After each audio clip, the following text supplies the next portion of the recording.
luminant luminaughts for glyphs in cartography of myth and legend. Doing something a little different this session, I'm caring to invite you to join me in building on a mental construct I've been ruminating over. Designed ahead of time, in place of interspace, using the following of Magi-cast wording to lend your sensitivities the raw materia to shape the architecture of what we may be forming as that which we are coming to know as a specialized bridge between the realms of the astral and ethereal planes. From the soul-embodied spirit mind of God, or the generative, organizational, and descriptive creativities of the wholesomeness of the all that is.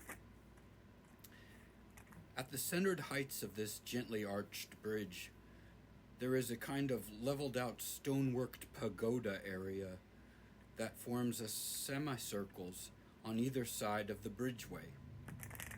In each cornice of these grinning half-circles stands a tree of truing spirit. So there are 4 of these trees, 2 to each side, a side of the bridgeway, whose roots have worked down through the crevices in the basalt, marble, and granite stonework to dangle and drink from the confluence of the cosmology of all realms that mingle in the flows below this our bridge. You are welcome to designate these trees to your particular appeals. What is important is that they are there to inspire a sensitivity to directivity of the aethers and draw from our imaginations any toxicity while transmuting that into a nutrient-enriching sap of purified creativity up and away into their canopies which pierce the veils of what any may imagine to be above this our bridge. From twilight, soothing darkness, to broad, sun-dappled daylight, all atmospheres are individually experienceable here. Any kind of creature spirits from fantasy, fiction, or realistically from the wild ones may visit with us here.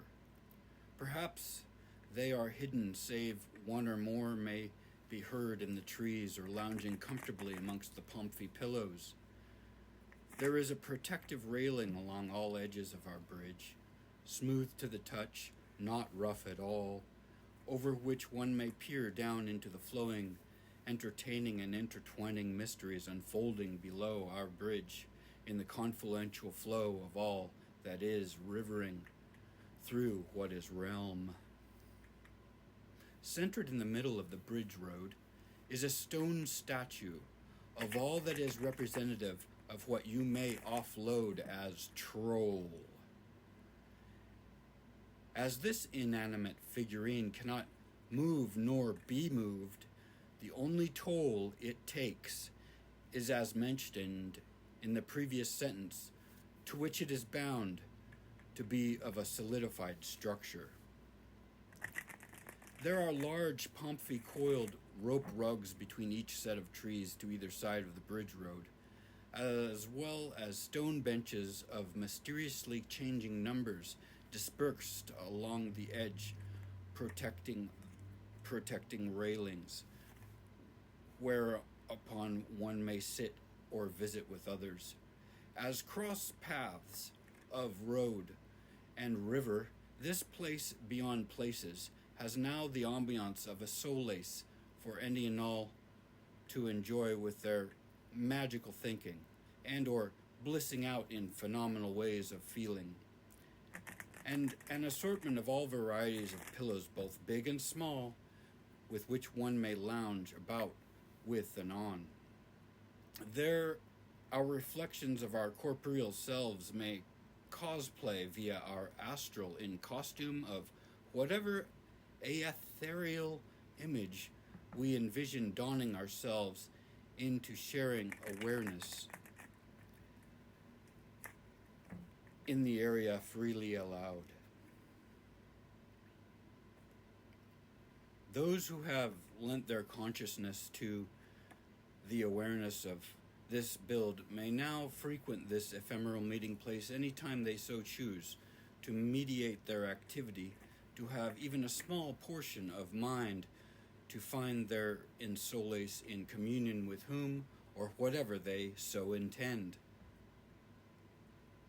However, there is one variable that cannot be overcome by any one individual visitor, let alone even a majority of the consensus, which is, this place is now and ever and after ever imperishable. This place is now and after ever imperishable, especially each tree, as they shall be harboring each uniquely individuated perception of every visitor who frequents our wondrous realm bridging build. Welcome any time to our particular confluence of consensus. Perhaps we'll experience each other there, out in the space between all time and place. Hate to discern this for you, as now I leave you to return to the stark reality of my current predicaments. Au revoir, Akashawa, and for being outgoing, peace.